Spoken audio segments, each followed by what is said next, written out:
Hey there, fellow nerds. Welcome to another episode of The Present Illness, the podcast where two physicians try to make sense of a world that is a little febrile and definitely underdiagnosed. I'm Arghavan and Alyssa, a surgeon scientist and your friendly neighborhood doom scroller in residence. And I'm Alyssa Burgart, an anesthesiologist and bioethicist who tracks news and health law like they're EKGs, full of spikes and surprises. The Present Illness is where we dig into public health, politics, culture, and ethics with a scalpel in one hand and a meme in the other. Huge thanks, as always, to everyone who's listened, everyone especially who has given us feedback on our episodes. We always really appreciate that. Extra special appreciated if you write a review or put at least a rating. We really appreciate it. And extra love to our subscribers, and a warm welcome to anyone who's just stumbled in from the implementation of Shakira Law in New York City. Shakira Law? Well, since now they have a Muslim mayor-elect, people had for a long time been saying that he would implement Sharia law. And so the jokes people are making online are about how it's going to be Shakira law and the hips don't lie. And, you can imagine the types of things people are I saying. I can't wait for Shakira Law. That's wonderful. I'll look forward to that on my next visit to NYC. Right? It sounds like NYC just got a lot more fun. All right. Well, we are glad that you are all here. Thank you for being here. Let's get into it. So listen, Shakira Law sounds amazing. Let's talk about the election. Yeah, I think we could talk for hours about the election. So, as people know, I think you'd have to be very deep in a cave to not have known. There was an election earlier this week, and there were a number of different things on different ballots in different states. And the really big picture summary is that Democrats came out doing really, really well. People seem to be very upset, understandably, about all the things that are happening, right? We are over a month into a government shutdown. We have furloughed workers, federal workers, who are not getting any payments for even though they're fully employed. I saw a video, very moving video from one of these workers who was talking about how she's a fully employed person, but she doesn't have money to feed her children or pay her rent or pay her bills, and nobody's really talking about it.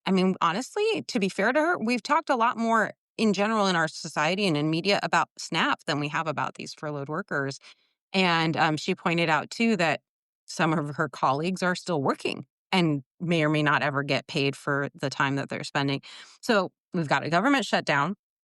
We've got, as we've talked about before, the problems around SNAP. Of course, the government has been ordered to give out those SNAP payments. And there was honestly a fair amount of back and forth between Trump and the media and the press secretary about whether they were or were not going to. At first, they said they were going to give out half the amount. Then they said no. He said, actually, our president said that he wasn't going to give it out until the government shutdown was over or something like that.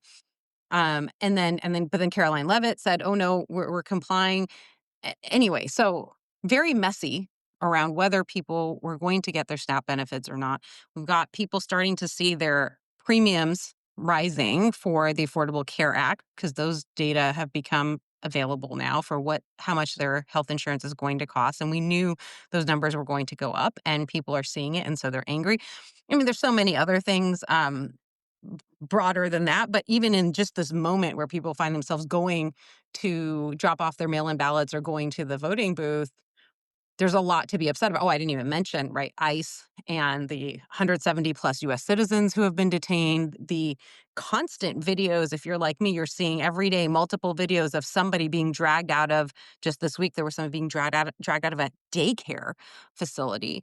Can you imagine the young children having to see their, someone they probably look up to being dragged out? Anyway, so there's just a lot to be angry about. That turns out it brought people out to vote, and people voted in large numbers everywhere, including where you and I both live, which is in California.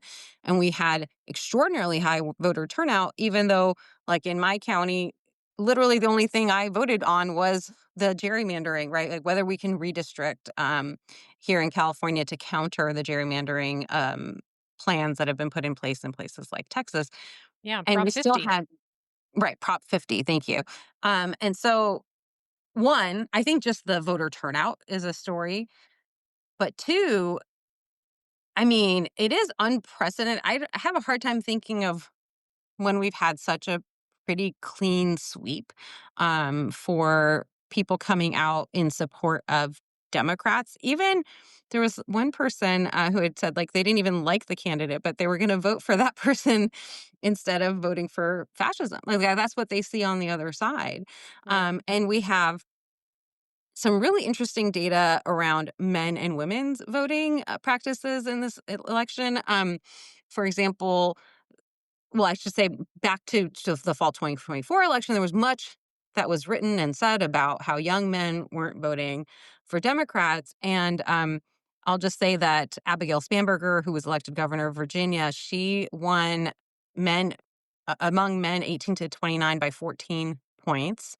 Mikey Sherrill in New Jersey won among men in that same age group by 10%. And Zohran Mamdani in New York won that same age group by 40%. So it's not really as much of a settled topic, I would say, in terms of how young men are voting as we were led to believe in Mm. the fall of 2024. Women also have very interesting voting patterns for this election. So 81% of women in New York City voted for Mamdani. 80% in New Jersey voted for Mikey Sherrill. 78% in Virginia voted for Abigail Spanberger. These are according to exit polls. I mean, those are stunning, stunning numbers. And it's not surprising, right? There's a lot for women to be angry about in this moment. We've talked before about the efforts some people are making to revoke women's rights. There was just an article in the New York Times about whether women are ruining workplaces. I mean, this is what is acceptable rhetoric now in our mainstream media, the so-called paper of record. They did revise the title to be liberal feminism ruining workplaces, but You know, it the, used to be that you could just openly hate Nazis, but we're not in that now. So you can just go after feminists. It's fine. well, I'm not even sure we're allowed to openly hate Nazis anymore. No, that's what I'm saying. That's Yeah. over. Yeah, Yeah, no. because if you You can say just that hate women. You just yeah, hate women. I We don't even agree. have to hide it anymore. Just hate the ladies. It's more Why are they socially talking? Why are they voting? Gross. Oh my God. Ew. yeah.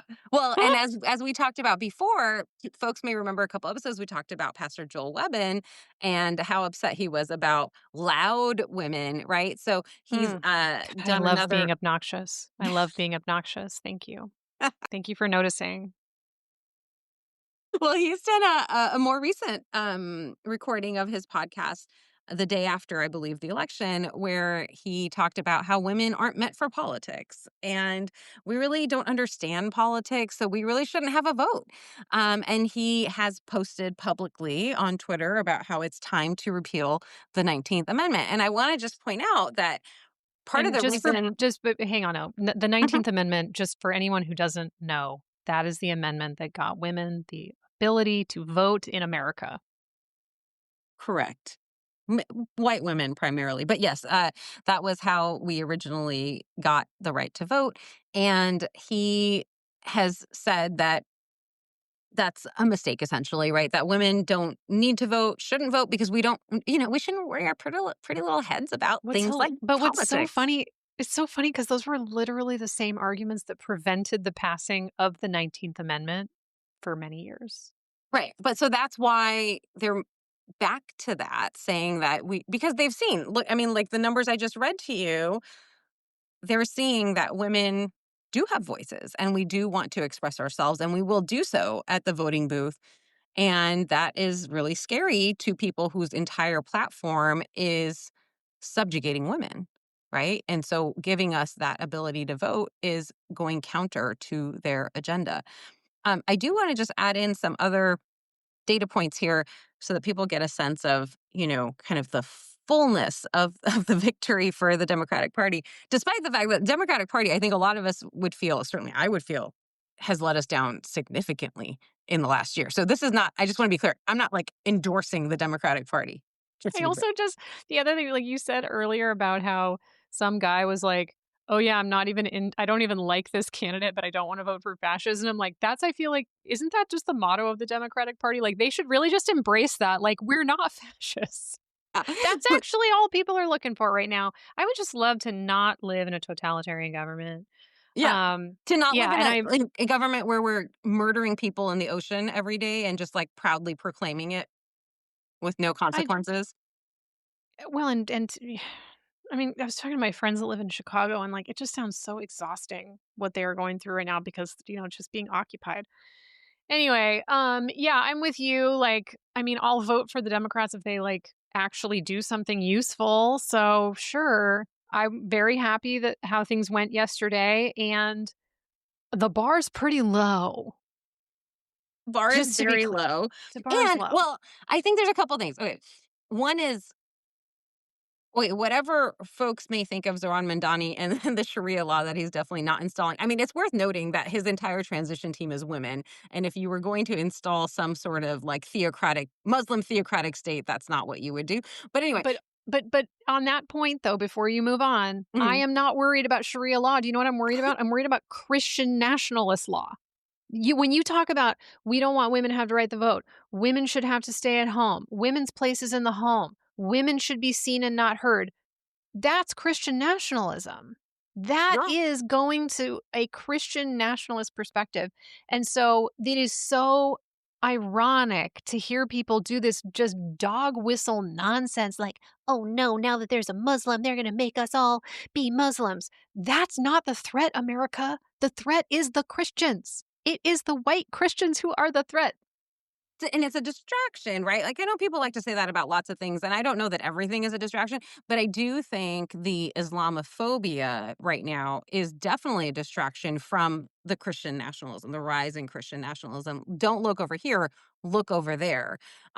Somebody, I don't know that I'll remember the name of this person, but somebody posted on either election night or the very next morning a photo, or it might have even been a video of the Twin Towers as the, planes hit, and said, "How could the city where this happened have elected a Muslim?" And somebody was like, maybe because he wasn't the one who did it and he was 10 at the time, like, like, because that's this whole idea of collective punishment, right? That if one person from this group did this thing, then how could you possibly elect anyone else who has any overlapping identity characteristic with the people who did this horrific thing? And it's um, not reasonable or logical or appropriate to go down that line of thinking. Um, and what I was going to say about his campaign was that it was very positive. I think part of the reason he had such great success in New York, gaining over 50% of the vote in a three-way election, was that he didn't do a lot of, woe is us and life is terrible, right? He said, what do we need here? We need free buses so people can get around. And you know what? People can get behind the idea of free buses. Heck, I would love to have free buses where we live. He said, we need affordable childcare. Yes, absolutely. It takes a weird person to be like, no, we don't want affordable childcare. Does And it take a weird person though? We know that there's plenty of people who are like, why do you guys want a handout? I would submit those are weird people. And, I didn't say they're rare, I just said they're weird. And so then his last major point, right, was, affordable housing. And I mean, he has lots of other policy ideas, but those are kind of 3 central ideas around his campaign. Well, and this is what working families need, right? I mean, this Exactly. is what families need. This is and we can talk about this more in another session of like, one of the things that he talked about is having baby baskets. And like Mhm. these are actually things that help new families. And, families want to be able to feed their kids. They want to be able to earn a living wage. They want to be able to have an affordable place to live. And so that people are not just constantly struggling Exactly. unnecessarily And to he benefit made these corporations. exactly right. So he made people feel seen. He listened to what people in the city actually wanted. There's a video that the campaign released, I think either election day or the day before, of him a year ago, standing on a corner in New York City asking people right after the presidential election, asking people, why did you vote the way that you did? Trying to understand what people actually wanted and needed. And he built a campaign where he tried to address the things that he heard from people, right? So he grounded his campaign in the people in the city, listening and trying to put together something that would address their concerns. And he was positive. He did a scavenger hunt. When was the last time you heard of a politician who brought people together for a scavenger hunt? I've literally never heard of that happening. He had people going to, and it was based on New York City trivia and the history of New York. I've never lived in New York. I'm not a New Yorker. And I was like, please tell me, what are the clues? Where was the location? I want to follow along this. So it's very positive. And the reason I'm emphasizing that is that a lot of, I know we just said, like, we want anything other than fascism, almost anything other than fascism. But when you give people, I think the power of his campaign was when you give people something positive to connect on and to say, yes, this is a vision for the future that I actually would like to see happen. That's when you see the level of enthusiasm that he had. That's when you see the turnout that I believe was higher than New York City has had since like the 1960s. And to the Are extent that you other Democrats should be looking at his campaign, I think it should be that. Like, how do we give people something positive to gather around and to mobilize around? are you saying that the Democratic approach, the Democratic Party's approach of like constant fear mongering has not been successful? Yes, I am saying, if you let me be explicit, I am saying campaigning on I'm not that guy is not going to always work. I mean, it Well, it's not sometimes will. enough. It's It's not not enough. I mean, I joke, but, like, I mean, this is part of how, Obama, when he ran on his Hope campaign, which, Right. like, people look back on it now and have different feelings, but, like, at the time, it it felt good to have I was about to say a clinician, to have a politician. You can tell I talk about clinicians a lot. To have a politician who also had, like, a vision for the future, and obviously there's lots of, whether that was realized, whatever, whatever, and I think for Mamdani, there's a really funny, I like Saturday Night Live, and Mm, they had a spoof of the, debate that was on with Cuomo and whatever the other guy was with the hat, I can't remember his Lee name. one. That guy. Um, and, but they were talking about how Mamdani was basically just gonna, like, talk about these really hopeful things, and then he was, "Once you elect me, we'll both find out together that some of these things aren't gonna be possible." And Mm, that's okay, like, I understand that, you this idea of, like, running on what a future could be, mm, and how is it that we incrementally get there. mhm. Yeah, exactly. And I think people are really looking for something to look forward to, a way forward that's better than what we are in now. And I'm not that guy. For someone like me, that's good. I'm glad that you're not that guy. And what else? What are you for?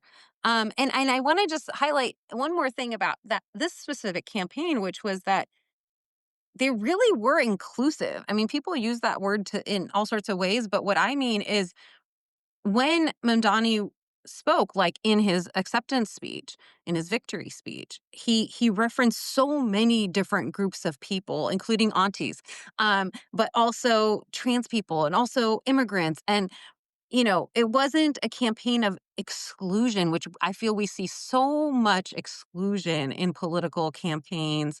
And I understand that that appeals to some very specific segment of the population, but I don't think that's the majority of people. And I think the majority of people in this country understand that a lot of the value of the United States is having so many different people have access to opportunity. And when we close off doors for different groups of people, it hurts our society as a whole. So I think he did a really fabulous job of not closing the door on anybody, even the people who didn't like him, even the people who didn't vote for him.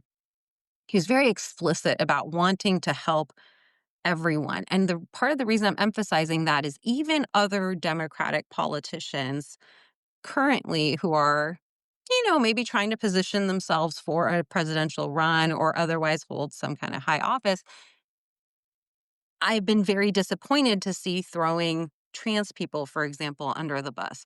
They've made Yeah, some I'm sort of out. I'm calculation. sorry. Yeah, exactly. If you're gonna throw trans people out the window, you are not for me. I agree. And I think it's a severe miscalculation of who their supporters would be, because there are a lot of people who, we're both in California. Let's talk about Gavin Newsom for 2 seconds. So, yeah, I know. I know. But what I'm saying is, He's a give me a man with moment. good hair. That's you know. Listen, that goes a long way in our politics, unfortunately. But what I want to say is, I think nationally, people who don't know him as well may not know about his policies on homelessness, for example, which I think both of us are not in agreement with.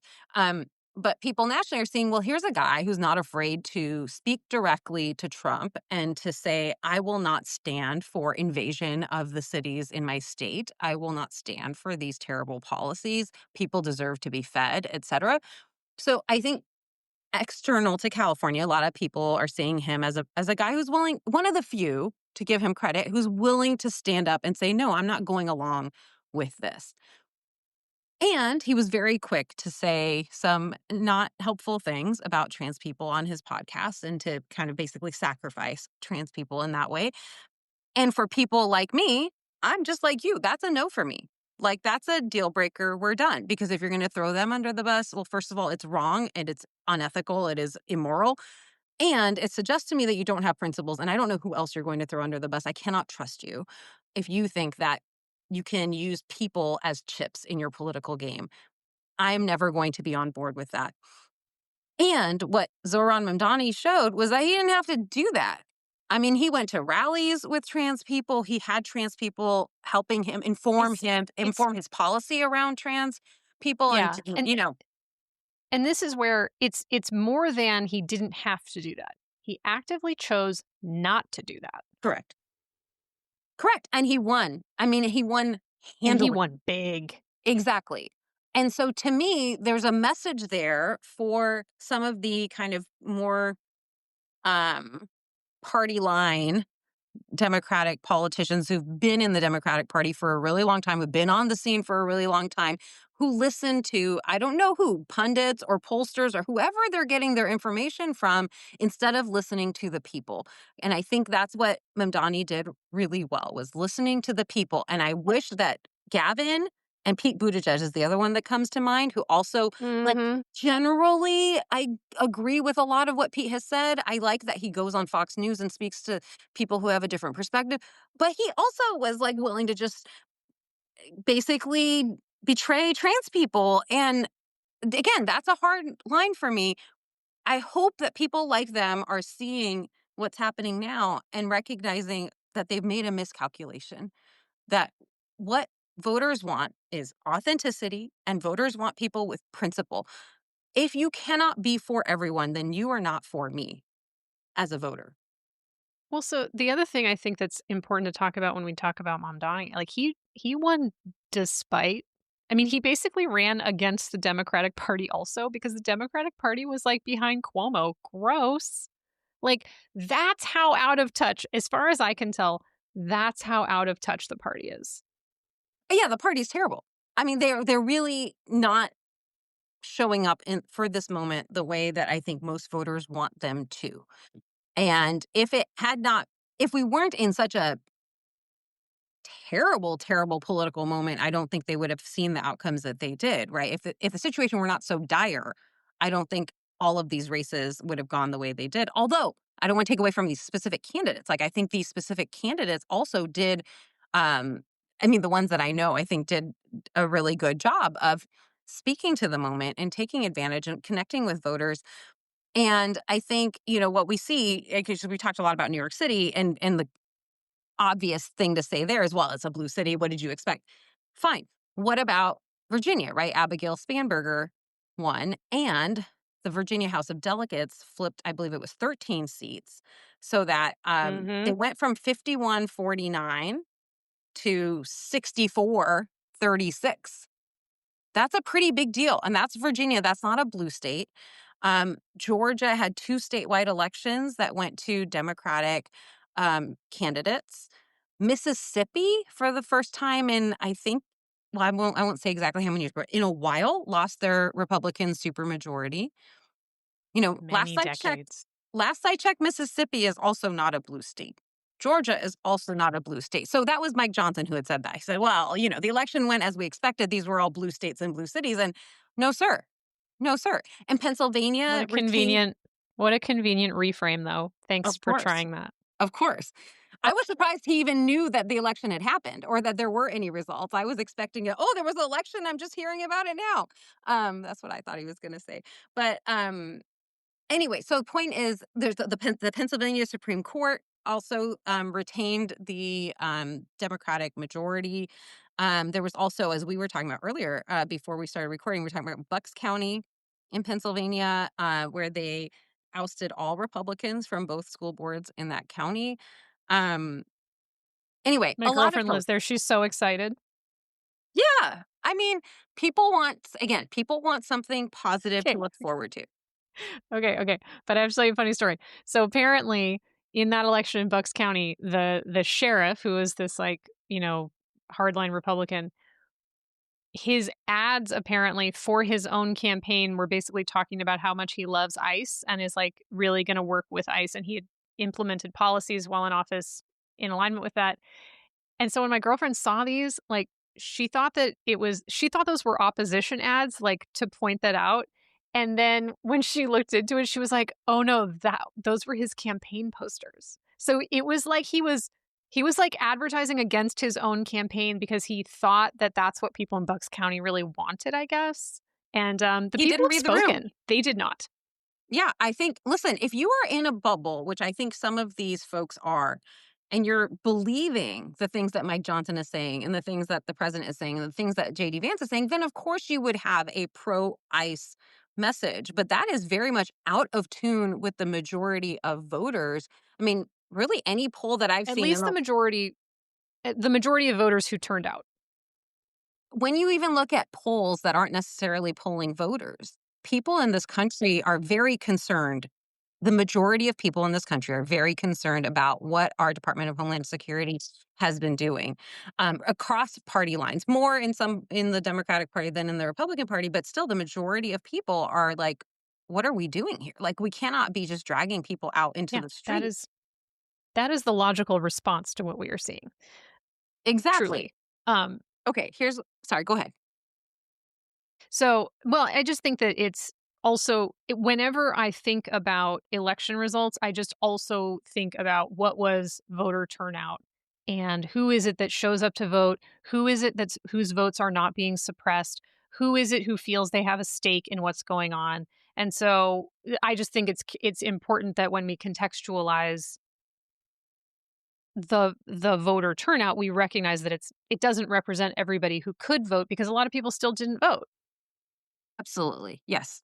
Even with very high turnout, there's still a lot of people who don't vote, and there's lots and lots of reasons for that. I will say the next point I was hoping to talk about is around voting and and what Mm. and what the Republican Party seems to have taken away from what happened on Tuesday night. So that night, I believe it was Tuesday night, Trump posted on Truth Social, pass voter reform, voter ID, no mail-in ballots, save our Supreme Court from packing, no two-state addition, et cetera, terminate the filibuster. So basically let's obstruct people from being able to vote.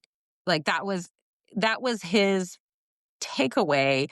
And he's not the only one who's had that reaction of, wow, when people come out to vote, we don't seem to do well. The party that's trying to restrict human rights um, doesn't seem to come out ahead. And so instead of reflecting on that and thinking about what policies might actually be desirable to the majority of voters, this is exactly what they've decided to do is to figure out how do we make it harder for people to vote. Trump apparently said to Senate Republicans, I believe this was yesterday, or a day or two after the election, we should pass no mail-in voting. He also made this very odd statement about wanting voter ID, wherein he said you go to a grocery store, you have to give ID. You go to a gas station, you give ID. But for voting, they want no voter What? ID. Yeah, exactly. How What is he how much talking about? how much more clear could he make it that he does not know how you go grocery store shopping? He does not know how you fill your gas tank because unless you're Gentleman buying who has never alcohol, been unless you're buying Gentleman alcohol who or has cigarettes, never you been know. in a grocery store thinks he understands how to buy groceries. Come on. I mean, I think he knows he doesn't understand, but he's just making the stuff up. I mean, anyway, I mean, I also wondered, to be honest, I was like, is he thinking back to when we used to write checks and you would have to give an ID, to match your check? I don't know. I think he just, like, obviously doesn't know what he's talking about. This man has never been in a grocery store. That seems the most That's likely my guess. explanation. I agree. So leaning very hard into making it harder for people to vote instead of how do we make policies that are attractive to voters? And it's the same, like we were talking about the results for women, how women voted in some of the key races on Tuesday.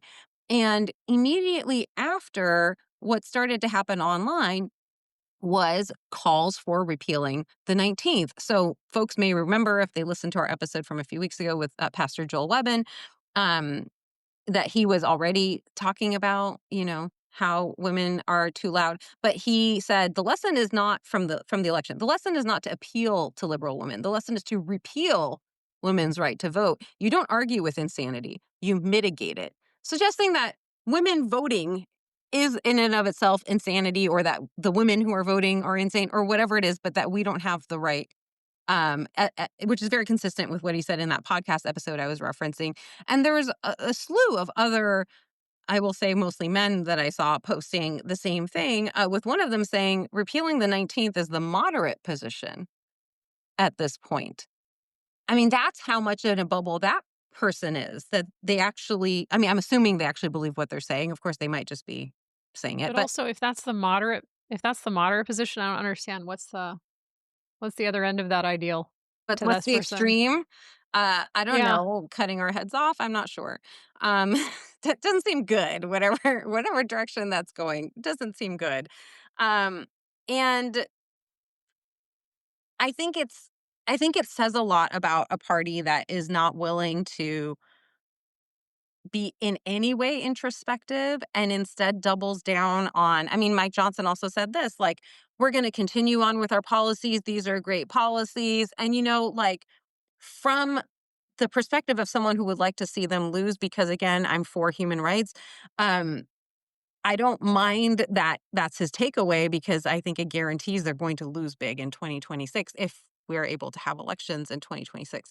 Um, but in the meantime, so many people will be harmed and continue to be harmed by these policies that I wish they would have some just self-interest, right? Like, from a position of self-interest and wanting to retain your power, you would think they would want to appeal to voters instead of just insisting that everything they're doing, which is really horrifying to large numbers of people in this country, is perfectly fine. And that if they just keep doing it, they're going to do fine, because these outcomes in this election were all blue states and blue cities. Well, the other thing that Mike Johnson has been in the news for outside of this election is a previous election, like, I don't know, 6 weeks ago in Arizona. And I apologize, I do not know how to pronounce this person's last name. Adelita Grijalva? I'm Do you know how assuming to it's say her name? Grijalva, but I actually don't know. I'm actually not sure. But this person was elected, and Mike Johnson does not want this person to take office because she will apparently be the deciding vote in trying to get the Epstein files released, whatever it is that may or may not exist. We just don't know. Hmm. Um, and clearly, Mike Johnson and his friends in the White House are so threatened by this woman who got elected that just refusing to put her in office. Yes, I believe she's now it's been the longest gap between an election and time for swearing in for anybody ever, I believe. Um, And he's claiming that he's doing it because, well, this is what Pelosi did. But like the person who had a previous longer time before being sworn in, it was by that person's request. Like that person set the date they wanted to be, and Pelosi honored that. So it's exactly. just such a facetious, absurd argument. It's totally disingenuous, like everything else that he's said and done or maybe not everything else, but most of what he's said and done, that I'm aware of. I think what I saw recently on that point was that there's another Republican representative who they think will be appointed soon, who they assume will counter her vote, and so that he's waiting so that he can swear them both in at the same time, and their votes will cancel each other out, and we will still be left at the same place with regard to the Epstein files, which is totally disgraceful to the survivors who've been fighting so hard to get that information released. Well, we mentioned Prop 50 earlier. Why don't we talk about it a little bit? I mean, it's a national issue, even though it was our California election. Absolutely. I mean, I think so. If folks probably know, a few months back, President Trump asked Texas to create 5 more seats, Republican seats. And so there was a big to do about it because, as you can imagine, some of the Texas politicians were like, no, I mean, let me just back up and say, Can't pack the courts, but you can pack Texas. right. Well, the thing is that we do reassess districts typically. In normal times, we reassess districts in census years, and this is not a census year. And that's part of why this was so controversial because it had nothing to do with, having new information about voters and the distribution of voters, but it was just he wants more seats, right? So he wants to basically openly cheat to get more seats. And the Republicans in Texas's legislature were more than happy to oblige, and some of the Democrats actually literally fled the state to avoid being forced to vote on this. And of course, they were only able to do that for so long. It takes a lot of money to be living in another state away from your home, et cetera. And eventually, they came back, and the measure passed, and so they redistricted. And Gavin Newsom, again, to his credit, he's got flaws, but to his credit, he said, you know what, if you're going to do that, I'm governor of one of the biggest states in the country and a huge contributor to the economy of this country. And you know what? We're not going to just sit and watch you do that. So you want to redistrict? We can also redistrict. Interesting approach that he took, though, that I think he's getting a lot of praise for is he said, I'm not going to just do it myself. I'm not going to demand that the state legislature do it. We will ask the voters if they want to do it. And so that was the election. That was what happened statewide in our election this week was the question of, do we support redistricting essentially to counter the really unprecedented changes that were made in Texas? And I think it was Well, somewhere and around. it's temporary. It's also temporary, which Okay. is part of what I think also. I mean, honestly, if it had been permanent, I don't know that I would have voted for it, because our Constitution requires that we have nonpartisan districting, like it's a requirement. And so in voting for Prop 50, it's only for the next few elections. And so it's really to put that clear to say like this is about responding in this moment. This is not about it being a permanent change to like override our constitutional preference and what we had voted for in the past, which is to have nonpartisan districting. Yes. And I just want to point out that the split for this was as of today when we're recording, which is November 6th, roughly 64% to 36%. So 64% in support of that. That's a huge level of agreement across the state. And we had over 8 million people voting, which is a huge number of people when you consider that, for example, in my county, this was the only thing there was to vote on. So people like me went to voting booths or did mail in ballots literally only for this. That's really meaningful. And related, I believe it was the night of the election, or it might have been the next day, that Kansas actually announced that they were not going to proceed with with a similar measure in the state of Texas. So Kansas had originally been exploring the idea of changing their districts as well, and they have apparently now abandoned that idea. And I think there's a couple of reasons for this. One is it's kind of like this never-ending arms race, right? To say that every state is going to redistrict. Like Kansas can do it. Well, you know what? Massachusetts can do it. Like it's just kind of go on like this. But I think perhaps more importantly, I don't know. I didn't talk to any of those people in Texas. I mean, in Kansas, sorry. I don't know what their reasoning was. But one of the things that we saw in this election was that the Latina voters shifted much more toward Democrats in this election than in the 2024 election. And so what happens in a state like Texas, where they did do their redistricting, is They took some more heavily Republican districts and made them somewhat less heavily Republican to basically spread the Republicans out over more districts, right? And that works if you have a huge, huge advantage. But if you have a large swath of voters who change their allegiance because for example, let's just say your policies are directly attacking those communities, now it's actually more risky than it may have seemed at the time that Texas did their redistricting to kind of dilute out the Republican vote. And I think other states are seeing that. So both as a result of seeing what happened in California and as a result of seeing what's happened with the Latina vote across all these different elections, I am curious to see if we will continue to see these efforts or if people specifically in red states will back off of those efforts, recognizing that they're risky and they may actually lose whatever advantage they may have had already with their current district maps.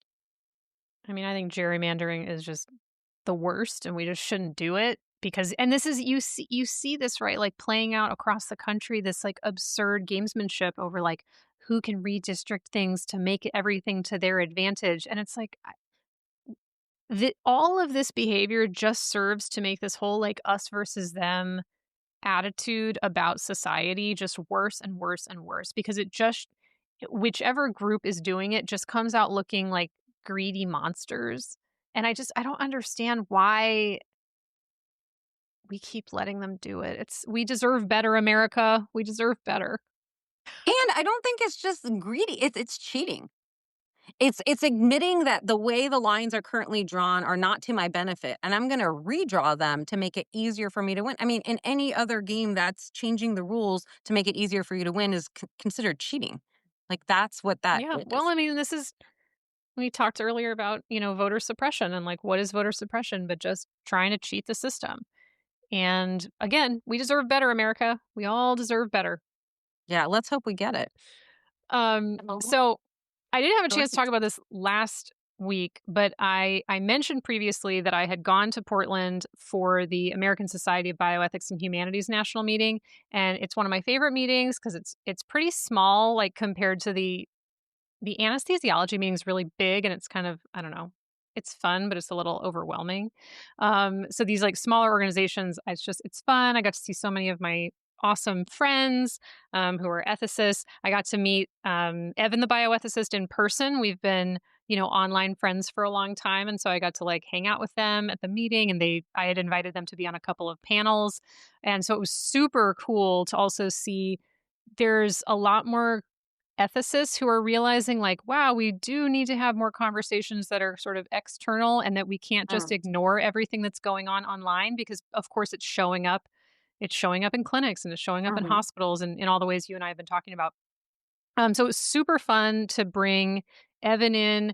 They and I did a session where we talked about being sort of online bioethicists and what that means and how do we navigate various issues. And then they also did an awesome session for our pediatrics group along with um, a palliative care doctor from University of Washington named Jen Kett, who was awesome, and Nicole Dudovnik, who's a psychologist who does a bunch of information on like the neuroscience of trust and the neuroscience of misinformation. Like, why do we believe the things that we believe?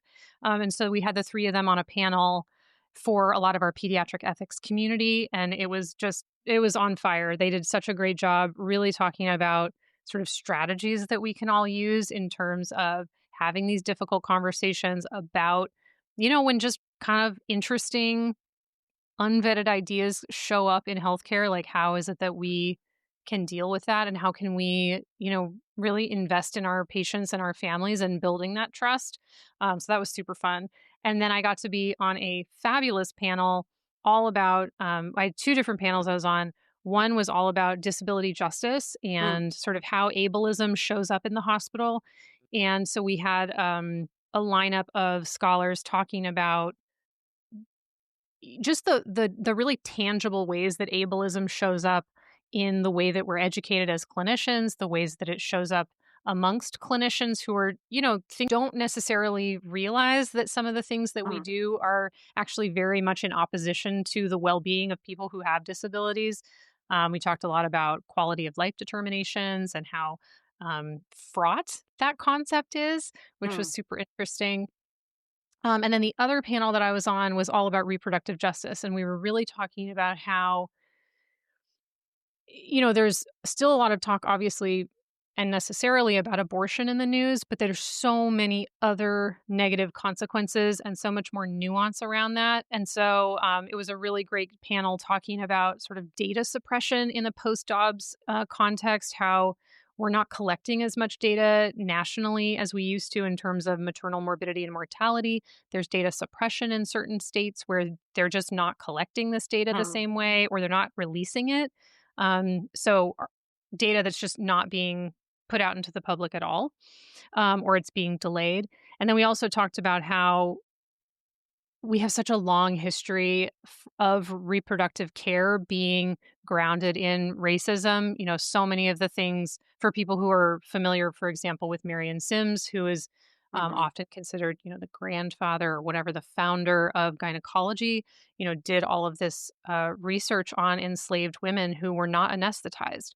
And so, really trying to, on this panel, one of our panelists, Jen James from UCSF, who's brilliant, really drew that very clear through line through not only the history of obstetrics and gynecology, but also like our carceral approaches and how they're showing up in terms of pregnancy criminalization and really connecting all of these dots for the audience. And then my colleague, Kate Spector Baghdadi, who's at University of Michigan, talked about EMTALA and how we're really seeing so many patients who are trying to get care at emergency departments either, they're just not getting the standard of care necessarily because you have so many clinicians who are afraid of legal repercussions because they're being told by their state that if anything you do is considered abortion, you're going to be prosecuted, you're going to lose your medical license. Um, and then Faith Fletcher talking about data suppression and like, what is it that we're going to know and not know about the outcomes of all of these cases. So that was super interesting. I'm excited to write more about it and talk more about it with you obviously, but also just more broadly in general, because I think the more opportunities we have to get these sorts of nuanced discussions out of these conferences and out into the public, I think is super important. So I know that that was a super fast overview of a ton of interesting content. We are going to get into it in way more detail in another episode because I cannot wait to talk about these issues because I think all of them are so important to our practice. Absolutely. Those are all really important things that I think our audience would benefit from hearing more about. Well, I'll tell you what, why don't we talk about what's bringing us joy this week, Arghavan? Because it can't all be doom and gloom. It cannot all be a doom scroll. We You're exactly cannot right. spend all of our time on TikTok feeling sad. So what is out there on the internet bringing you joy? I'll say this is not my one thing, but there were a couple of different people. I also have two things, I guess. So a couple of people who were saying, I haven't joy scrolled like this in over a year. Because I think Oh, with the yeah. election, there really was so much positivity for, again, people who are pro human rights. And that's a lot of us. It really is a lot of us. So that And was I do great. think also and I think leading into this also because there have been so many successful protests, the No Kings protests and like other But other those were all protests around the paid. country of Those are fake. That's what they said. Those are fake. yeah, okay. Okay. Um but I think that having and you talk about, legacy media really not covering those the way that I think they would have been Mm, covered in any other time. But I do think that that sort of political mobilization that we've seen across the country of people being like, I want a different America, mhm. um, really leading into, the election that we've just had and the kind of energy. Because to your point, too, like people in your county, like only having one thing to vote for. My county, we also had a bunch of county things, but it was still only like we voted on like four things Mm, and they were mostly local. Um, but voter turnout in a non-presidential election year is almost always quite poor. So to mhm. have such a turnout in this election was wild. Absolutely, and it just goes to speak to, or it demonstrates how eager people are for their voices to be heard and how hard it is for us to feel that we are getting that outside of the ability to vote.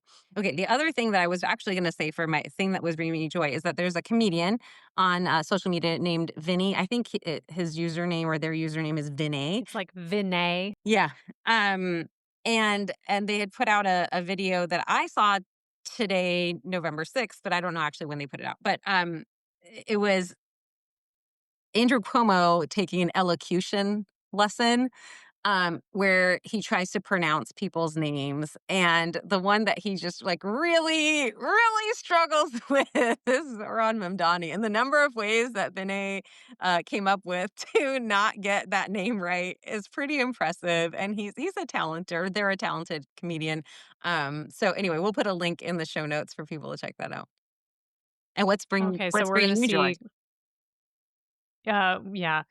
Well, so we talked last time or a couple times ago about in Portland there was all those videos of the people with the blow up costumes, like trolling the ICE agents. Well, so when I was in Portland for the American Society of Bioethics and Humanities, somebody who organized the conference had the brilliant idea of bringing in Cesar the Llama, who is a certified therapy llama, I will have you know. And I got to meet the llama and his handler, who is a delightful person. But since then, I have now seen all of these videos. He takes the llama out to protest to like support protesters Hmm. and let them like hug. Yeah, and the llama, first of all, he is a dignified gentleman. He is the most gorgeous llama. He's like very, and he's a therapy llama, so he's like very clean and very friendly. And I will tell you, ethicists, like many healthcare people in healthcare space, like have some trauma. And I'll tell you that llama, he looks in your eyes and you're like, don't make me cry. Don't you make me cry. Um, so anyway, it was really cool to see him at the conference. I had no idea this llama existed or that he went around, and so now I've been seeing all these videos of him going around like comforting people around Portland, and I'm like, this is great. I want a therapy llama in our neighborhood. Yeah, I had never heard of a therapy llama, but it sounds pretty fantastic. Yeah, we all should. You should all go to Portland and meet Cesar. Sounds amazing. Sounds amazing. Sounds like he's gonna restore democracy. On that note, that's it for this week's episode. If you didn't like what you heard, this has been Modern Love. If you liked it, don't forget to subscribe to The Present Illness, leave us a review, and tell your friends and anyone else you know. Um, and we'd love to hear your feedback. And you can follow us on all the places. We are on TikTok and Instagram at The Present Illness, and you can stay on top of all of our TPI related news. We'll be back next week with some more headlines, hot takes, doom scrolling, and as always, we try to bring in some laughs as best we can. Until then, agitate, hydrate, take a nap. We will see you next time on The Present Illness. Also, do not take medical advice from random people on the internet or random people on a podcast. This show is for informational purposes. It's meant to be fun, and it's certainly not medical advice. So please take your medical questions to a qualified professional. We'll see you next week. Excellent.